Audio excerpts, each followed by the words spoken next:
A very good morning to all of you. Welcome to your next class. So आज आपकी ये दूसरी class है, लेकिन कुछ बच्चों ने जिन्होंने जो कल ग्रुप में ऐड नहीं थे तो उनके लिए फ़र्स्ट क्लास होगी, पहली क्लास होगी। तो मैं आप उन लोगों को बता देती हूँ, लेकिन जिन बच्चों ने ये पढ़ लिया है उनके लिए एक रिवीजन सेशन हो जाएगा। मैं एक छोटा सा एक रिवीजन करा दे रही हूँ, जिससे उनको उनका रिवाइज भी हो जाएगा और जिन बच्चों ने नहीं पढ़ा है उनके लिए एक फ्रेश स्टार्ट भी हो जाएगा।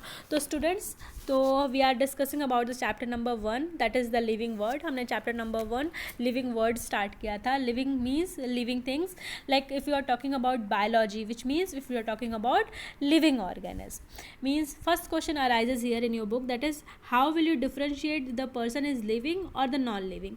So there are some characteristics given in your book by which we can differentiate the person is living or the non-living. So we are going to study the characteristics feature of the living organism. So first factor is your growth. The first factor of a living organism is growth. So okay, so growth, first we are going to discuss about the growth. So size, weight, length and any increase in the body of a living organism, so we can say having the growth in their body. ठीक है, and the growth is what? Growth is a irreversible process. Growth is a irreversible process. It includes the height and the number of cell or mass.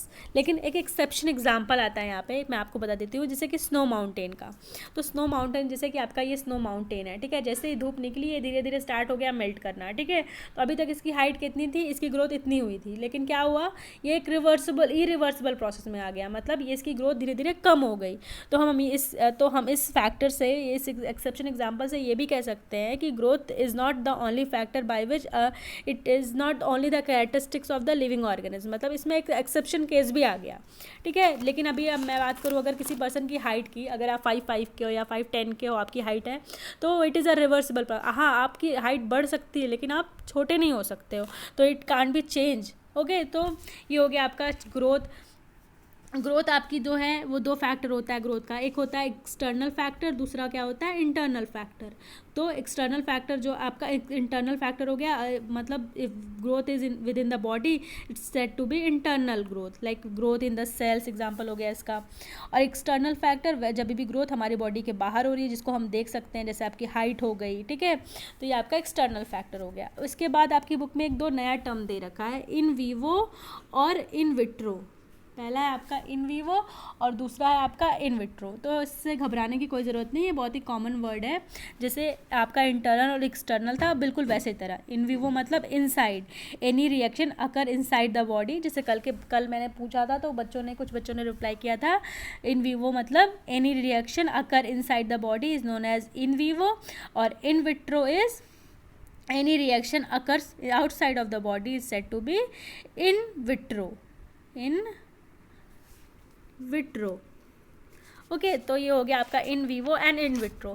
फिर हमने बात की थी, जैसे कि आपने क्लास 10th में भी पढ़ा था और क्लास 9th में भी पढ़ा था, रिप्रोडक्शन। तो दूसरा फैक्टर जो है, दूसरा कैरेक्टरिस्टिक्स है आपका लिविंग ऑर्गेनिज्म का, वो है आपका रिप्रोडक्शन। तो मैंने बताया था reproduction is a biological process of formation of a new organism from parents और the existing organism which is similar to its self, is known as reproduction. तो आपका ये हो गया आपका दूसरा फैक्टर जो है वो आपका दूसरा फैक्टर जो है आपका वो हो गया रिप्रोडक्शन, ठीक है। दूसरा फैक्टर जो हो गया वो है रिप्रोडक्शन। जनरली आपको पता ही है, जनरली इट्स 2 टाइप्स। पहला जो होता है वो आपका एसेक्सुअल है और दूसरा आपका सेक्सुअल रिप्रोडक्शन। ये 2 टाइप का होता है, पहला आपका सेक्सुअल, दूसरा आपका एसेक्सुअल, ठीक है। एसेक्सुअल आपको पता है, एब्सेंट और without the, if it involve the single parents. Asexual reproduction में कितने पेरेंट्स इन्वॉल्व होते हैं, सिंगल पेरेंट्स इन्वॉल्व होता है।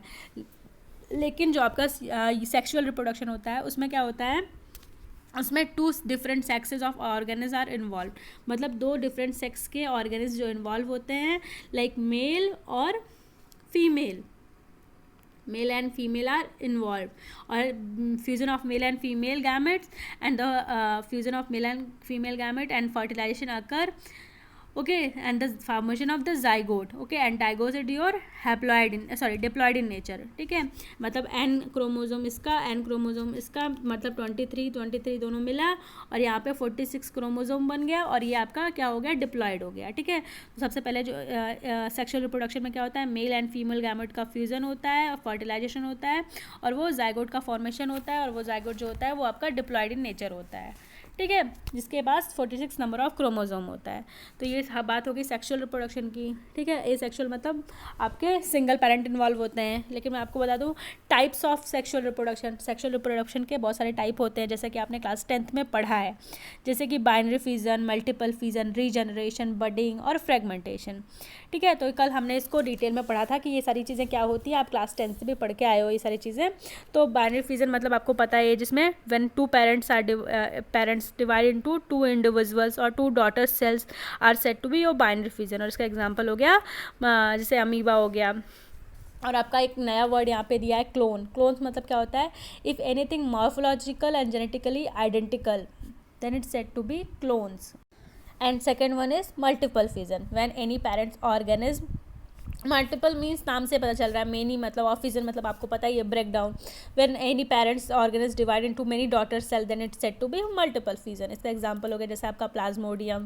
फिर नेक्स्ट आपका रीजनरेशन, रीजनरेट मतलब ये भी नाम से पता चल रहा है कि दोबारा बन रहा है, ठीक है, लेकिन इसमें क्या होता है, एक्सीडेंटली कट होता है, ठीक है। इसका एग्जांपल हो गया प्लेनेरिया। फिर आपका नेक्स्ट हो गया बडिंग। बडिंग मतलब जब आपका बर्ड जो होता है एक ग्रो करने लगता है, सरफेस एरिया मतलब आउट ग्रोथ अब ग्रो करने लगता है, तो उसको हम बडिंग कहते हैं। इसका एग्जांपल यीस्ट हो गया, हाइड्रा हो गया, ठीक है। लास्ट आपका जो है फ्रेगमेंटेशन हो गया, जब पेरेंट्स आपके फ्रेगमेंट्स में डिवाइड हो जाते हैं और एक नया इंडिविजुअल एक नए पेरेंट्स में फॉर्म हो जाते हैं, तो उसको आपका क्या कहते हैं, फ्रेगमेंटेशन कहते हैं। इसका एग्जांपल हो गया स्पायरोगायरा। तो यहाँ तक कल हमने बात की थी, ठीक है, कि reproduction is the second factor of a living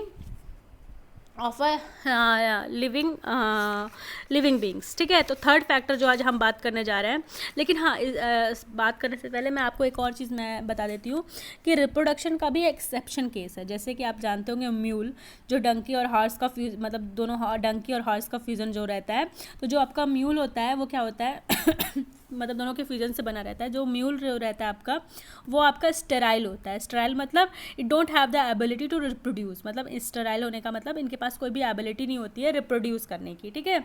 और एक और रिप्रोडक्शन का एक्सेप्शन केस है आपका, जैसे कि आपकी हनी बी।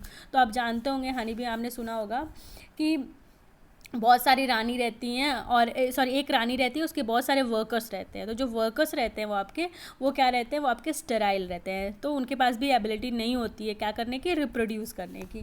तो ये बात हो गई आपकी रिप्रोडक्शन के एक्सेप्शन केस की। तो नेक्स्ट अभी हम बात करने वाले हैं थर्ड जो है आपका, दो हमने बात कर लिया, पहला हमने बात कर लिया ग्रोथ, दूसरा हमने बात कर लिया रिप्रोडक्शन, तीसरा हम बात करने जा रहे हैं मेटाबॉलिज्म। किसकी, मेटाबॉलिज्म। ये देखिए यहाँ पे लिखा है मेटाबॉलिज्म, ठीक है।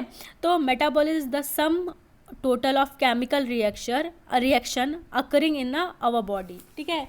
मतलब जो हमारी बॉडी में जितने भी केमिकल रिएक्शन हो रहे हैं उसके बारे में हो गया आपका मेटाबॉलिज्म। तो मेटाबॉलिज्म आपका जनरली 2 टाइप्स का है।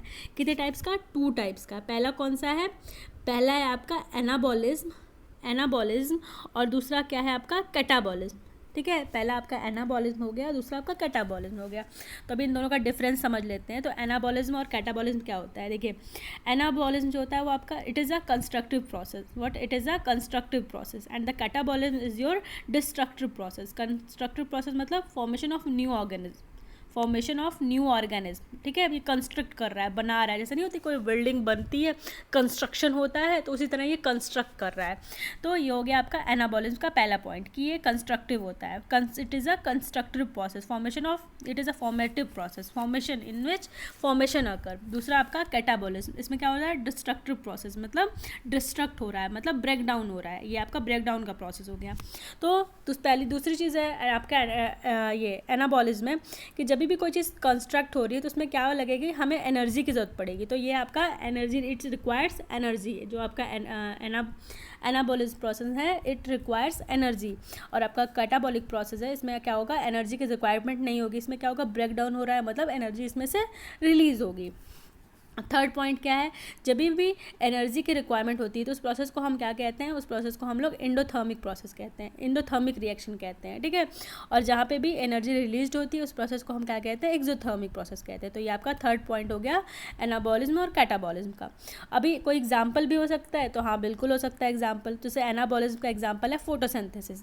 जैसे आपका देखिए क्या होता है, फोटोसिंथेसिस में क्या होता है, CO2 plus H2O in the presence of sunlight and chlorophyll क्या बनेगा, ग्लूकोज बनेगा, C6H12O6 और आपका O2 बनेगा, ठीक है। तो ये बनेगा, तो कार्बन और हाइड्रोजन मिलकर क्या बना रहे हैं, आपका ग्लूकोज बना रहे हैं। तो यहाँ पे क्या हो रहा है, फॉर्मेशन हो रहा है, मतलब सनलाइट और क्लोरोफिल के प्रेजेंस में क्या हो रहा है, ग्लूकोज का फॉर्मेशन हो रहा है, ठीक है। कार्बन और हाइड्रोजन मिलकर आपका ग्लूकोज बना रहे हैं, ठीक है। तो ये आपका हो गया फॉर्मेशन प्रोसेस। तो हमने पहले ही पढ़ा है कि ये कंस्ट्रक्टिव प्रोसेस है, तो उसमें एक नए ऑर्गेनिज्म, नई चीज़ का फॉर्मेशन होगा। तो ये आपका एनाबॉलिज्म का एग्जांपल हो गया। अभी हम कैटाबॉलिज्म के एग्जांपल की बात करें तो जैसे जस्ट अपोजिट ही ले लीजिए, जैसे आपका ग्लूकोज है C6H12O6, ठीक है। ये आपका डिजनरेट हो रहा है और बना रहा है CO2 plus H2O plus energy, ठीक है। तो यहाँ पे क्या हो रही है, एनर्जी रिलीज हो रही है। तो आपका कौन से प्रोसेस में आ गया, ये आपका कैटाबॉलिक के प्रोसेस में आ गया। तो हमने थर्ड पढ़ लिया मेटाबॉलिज्म प्रोसेस। अभी हम नेक्स्ट पढ़ते हैं, नेक्स्ट कैरेक्टरिस्टिक्स पढ़ते हैं, सेलुलर ऑर्गेनाइजेशन। क्या, सेलुलर, ये देखिए यहाँ पे बता रखा है सेलुलर ऑर्गेनाइजेशन। ये आपका फोर्थ फैक्टर है, मतलब नाम से पता चल रहा है इसका कि सेल का formation of a new cell means cellular, मतलब सेलुलर ऑर्गेनाइजेशन में क्या हो रहा है, फॉर्मेशन ऑफ न्यू सेल्स हो रही हैं, ठीक है। जैसे देखिए आपकी ये कोई भी सिंगल सेल्ड है, जैसे कि मान लीजिए आपकी ये सिंगल सेल है जिसको आप यूनिसेलुलर कहते हैं। सिंगल सेल को हम लोग क्या कहते हैं, यूनिसेलुलर ऑर्गेनिज्म कहते हैं ना। तो फिर ये कंबाइंड हो रही हैं, ठीक है, बहुत सारी सेल्स हो रही हैं। तो ये फिर आपकी यूनिसेलुलर से क्या बन गया, आपका मल्टी सेलुलर बन गया। फिर मल्टी सेलुलर से क्या बन गया, जब बहुत सारी सेल्स इकट्ठा हो जाती हैं, जब वो टाइटली पैक हो जाती हैं तो वो क्या बन जाती हैं, आपकी टिश्यू बन जाती हैं, ठीक है। तो देखिए मैं आपको ये वापस से बता देती हूँ, ये आपकी सिंगल सेल है, ठीक है। सिंगल सेल से आपकी क्या बनी, मल्टी सेल बनी। मल्टी सेल से बनी, जब ये multi cellular cell tightly packed हो गई तो आपका क्या बना, आपका टिश्यू बना, ठीक है। टिश्यू, जब बहुत सारे टिश्यू इकट्ठा हो गए, दो या दो से अधिक या टू और मोर देन टू, तो उन्होंने कलेक्टिवली क्या फॉर्म किया, एक ऑर्गन का फॉर्मेशन किया। और ऑर्गन कोई फॉर्म होता है तो फिर क्या होता है, आपका ऑर्गन सिस्टम बन जाता है, ठीक है।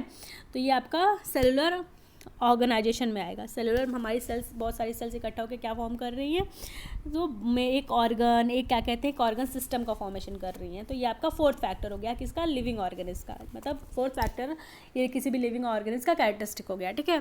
फिर फिफ्थ पॉइंट हम क्या बात करेंगे, फिफ्थ पॉइंट हम कॉन्सिक्वसनेस, मतलब जो आपका रिस्पॉन्स होता है, ability to response to the external environment, ठीक है, और the ability to the stimulus, ठीक है, या फिर एक्सटर्नल इन्वायरमेंट आप कह सकते हैं। तो आपका ये हो गया कॉन्सिक्वसनेस।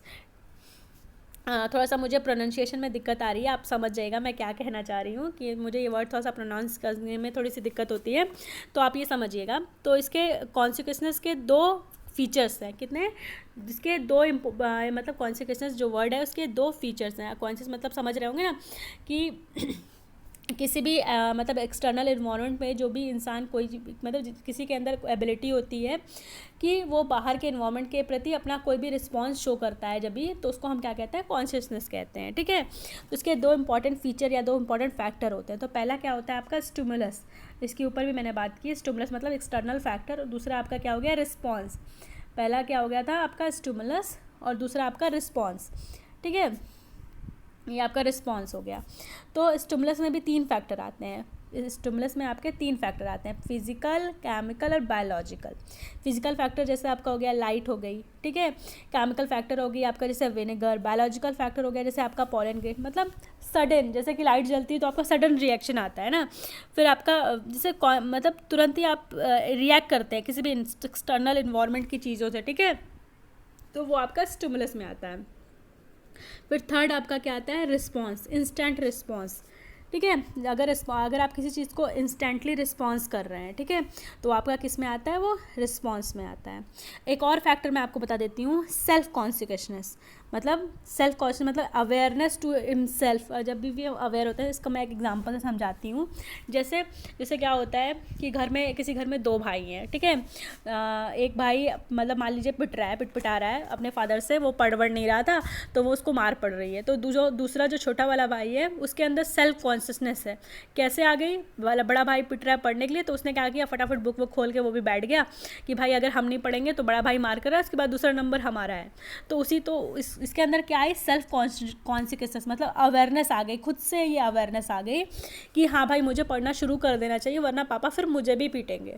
तो ये आपका सेल्फ कॉन्शियसनेस है, मतलब खुद से अवेयरनेस आ गई कि मुझे अभी क्या ही ऐसा करना चाहिए जिससे मुझे आगे दिक्कत ना पड़े या मुझे आगे परेशानी ना हो, ठीक है।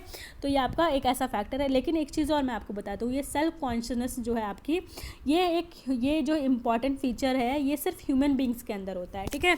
डॉग्स के अंदर ये फीचर नहीं होता है। जैसे कि डॉग अगर उसको कुछ चाहिए, अगर वो जा रहा है, कोई भौंक रहा है, बक रहा है, पता है उसको उससे मार पड़ जाएगी, लेकिन वो भौंक रहा है क्योंकि उसको भौंकना है ना। तो ये जो इम्पोर्टेंट फीचर है, ये सारे ऑर्गेनिज्म के अंदर नहीं होता है, ये सिर्फ और सिर्फ ह्यूमन बींग्स के अंदर होता है, सेल्फ कॉन्शियसनेस, ठीक है। तो ये आपके इंपॉर्टेंट फैक्टर्स हो गए जो हमने पढ़ा। फिर नेक्स्ट थिंग हम अभी नेक्स्ट वीडियो में डिस्कस करेंगे, ठीक है। Thank you class.